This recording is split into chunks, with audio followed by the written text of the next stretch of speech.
How many times do we say to people, I never said that. You did. Why? Preconceived idea of the person is editing the information being received to fit the preconceived idea. And we're doing this all the time. So another part of freeing ourselves is to free ourselves from belief. Not free-flowing, okay, I'm looking at this is what I feel at the time, but I'm open that it's something else in the light of new information. Instead of belief, rigid belief, I'm going to edit my reality to fit the belief. Where they want us to believe. Because when we believe, we are in a box. They want believers. They don't care if you believe fanatically in Islam or Judaism or Christianity or Barack bloody Obama. As long as you believe rigidly in something, then you have immediately reduced your ability to expand consciousness and read reality in an expanded way. Religion is mind. That's what it is. You see, once you have, I have this saying that I have, if you can tell me what you believe, you are in a prison. Because beliefs, when you give them names, take on identities.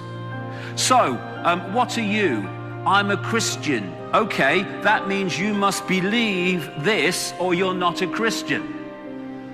I'm a Muslim. That means you must believe this or you're not a Muslim. So once you say, here's the name of what I believe, the wall starts appearing, the rules and regulations appear, and people say, you can't say that, or you're not a Christian, you're not a Muslim. And again, the box is formed. Everything just is. We all just are. This is infinite possibility we're experiencing. And once you start to go into these systems of belief, then we're disconnecting from that and we become fragments of mind. These are people in a hypnotist stage show who have been hypnotized, even though they're not, to believe that they are evangelical Christians. Right? It's a mind game. You can make people do this. And they will read reality like that. And therefore not be all possibility. Worship. I am all that is, has been, and ever can be. And I'm worshiping? And I'm looking up to something as if it's bigger and better than me? We are all the same one consciousness. And that one consciousness needs to look itself in the eye, not up there. We can respect people, fine. But giving our power away to them, worshiping them? Once we go into that mode, we're saying, I'm little me and they're up there. We're all one infinite consciousness, bar none.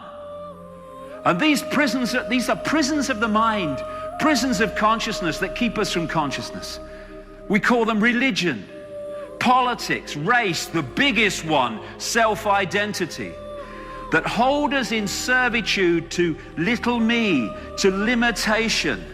I identify with my race. Why? It's a vehicle for your consciousness to experience this reality. What are you identifying with being black, white, or sky blue, pink for? It's just a vehicle. And it's all limitation. And when we see life through the tunnel vision of preconceived idea and rigid belief, we're never going to A, express our true magnificence, and B, we're never going to understand what the hell we're part of and what we're doing here.